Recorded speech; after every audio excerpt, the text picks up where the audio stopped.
Here's something I've enjoyed since starting this channel. Not only playing games I wouldn't normally go out my way to play myself, but also finding out about new characters from games in which I've never heard of. This time around it's a game called Trip World, which was also another request from a viewer. Funnily enough, the same person who requested that I take a look at Gun's Ass for the Game Boy, which I really enjoyed, so I've got high hopes for this one. So here it is, Trip World for the Nintendo Game Boy. I hope you enjoy.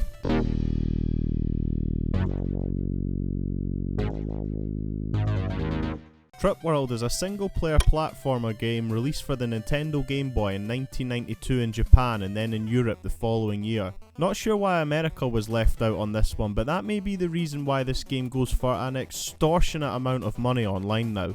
I wouldn't be spending that amount of money on any game, especially a game for the Game Boy. For that reason I'll be emulating this today. Oh my god, the audacity. Is he really emulating a game? The gaming gods will be looking at me in disgust. You aren't a real gamer, man. Aw, really? Who cares? Get over it, please. You play as a bunny-like creature called Yakapoo. The story goes that Yakapoo's father possesses and guards the Meta flower, a flower that symbolises peace. One day a shadow figure appears from nowhere and now the grandfather of Yakapoo and this shadow figure have a standoff. The shadow figure hits the grandfather with what looks like to be some kind of lightning bolt, taking him completely out of the game and stealing the Meta flower. And it's now up to Yakapoo to regain the flower and bring peace back to the world. Got to say, I love the visuals for the intro. I don't know if it's my own naivety, but I always go into handheld games with such low expectations, so when I see something that stands out, I've always got to give it credit. You control Yakapoo with the D-pad.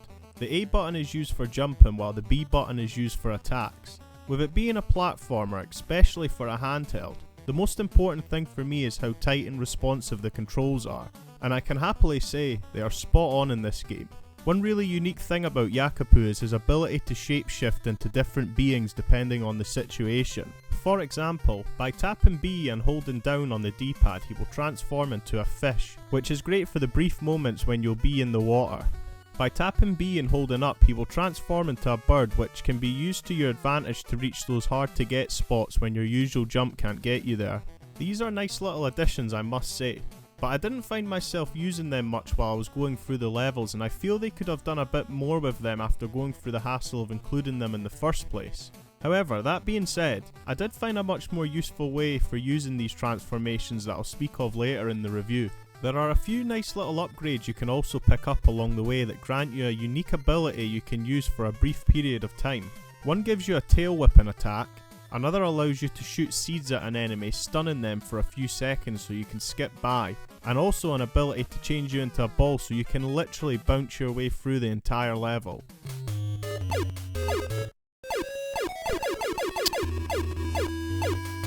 I'm sure that all sounds great, but they never last long enough that you're able to use them in boss fights, and also, they are a bit pointless because the majority of the creatures you come across along each of the 5 levels don't intend on harming you in any way whatsoever. I found this out purely by chance too when I let one bounce into me. I found it as if it was urging to play with me rather than hurt me, almost like how a dog would in real life. I'm glad I found this out too, because I did think for random enemies scattered around that obviously weren't end level bosses, they put up quite the fight, which resulted in me getting my ass handed to me a few times. Served me right though, seeing as they were just minding their own business after all. Once I found this out though, I was really conflicted on what was even the point in having these upgrades and cool abilities when you as a player have a moral decision to take out innocent civilians of the land or not. There are however some creatures you will come across that will be hostile right away towards you. I see these more as mid-level bosses, which I'm okay with. At the end of each level there are bosses to beat. Visually, they all look brilliant and difficulty varied for each of them, and I felt like they were placed in such a random order too. Usually boss fights get gradually harder as you progress through the game, but for example, level 3's boss gave me a bit of bother, but level 4's boss was a complete walk in the park for me. They're not all too difficult, just easy enough to keep the story going and give you a little sense of achievement. All in, it was fairly quick and easy to bash through the game. After I realised the creatures scattered throughout weren't hostile towards me, but oh boy, towards the end of the game. The final boss fight in level 5 has you face 3 bosses back to back. The first one is pretty straightforward. 2 wee guys bounce about and they were easy to take care of. The one after this though really got on my nerves. Felt as if it was a mirror fight, and this wee bastard kept getting the better of me. Here's probably a good point to mention: there is a stage select feature in the options menu if you keep dying, and trust me, I've seen this screen a lot during this fight. That is until I found good use for the shape-shifting abilities I spoke of earlier. He'd always jump and attack from above, so what I managed to figure out was while he was in the air I'd shift into my fish form, because for some reason he won't harm you in this form. Instead of attacking, he would just land on me and sit there. So while in this form I jump until he lands beside me, quickly shift back into my normal form and attack. Rinse and repeat. It was a ball ache to keep changing form and really slowed the pace down for what should have been a really intense battle, but I had no choice because he put up such a fight. I also thought the final boss was a bastard once I got to him the first couple of times. But the last encounter when I beat him was when I realised if you find the right opening chance to jump on him, he can't harm you. So I rinsed and repeated this for each of my attacks, and then the game was over.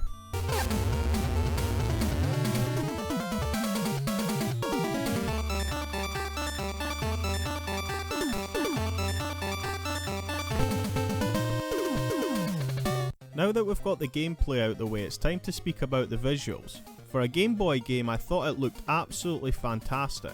With the creatures scattered around, it almost felt as if I was in the Pokemon universe, with each creature just chilling doing its own thing and you having the choice to fight it or not. Things in the foreground pop out, giving the stage a bit more character and depth and made them feel more alive. Things like trees and pillars can get in the way if you decide to fight the harmless creatures, because there may be moments where you can't see what's going on. The music in the game is also fantastic. I felt as if I'd heard some of the music before, and after doing some research I found out why that was. One of the guys responsible for the music in this done some music for the original Pokemon series. Completely makes sense why I was getting Pokemon vibes now.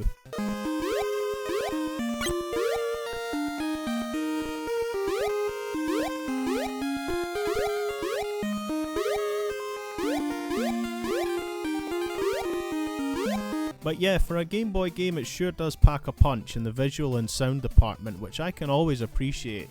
Although it had a few frustrating moments, I really enjoyed my playthrough of Trip World. The one thing that has left me a bit confused though was the decision to have harmless creatures scattered about in a game which truly has stunning visuals, which I feel you may miss due to being able to pretty much run through each level. I mean, what's the point in standing in one spot in a game if it doesn't help you progress, right? They should have either decided to make all the enemies hostile, or make it more of a jumper platformer having more trickier obstacles to beat, or even puzzles so you can take in the beautiful surroundings. I really liked Yakapoo as a character and was interested to see what other games may be in the series I could look at, and I was shocked that this was the only one. He did however make a brief appearance in the 1995 arcade fighter, Galaxy Fight, Universal Warriors.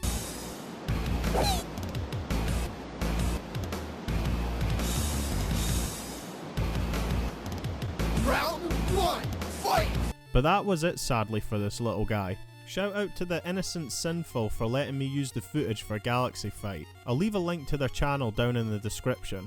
Anyways, so would I recommend Trip World? Definitely, but don't pay full price like an idiot please. That's the end of this video and I hope you enjoyed it. If you did, please consider subscribing to the channel. It helps me out loads and in return will hopefully help me reach a wider audience. Also, if you have played Trip World yourself, let me know your thoughts down in the comments please, and I'll hopefully see you in the next one. See ya!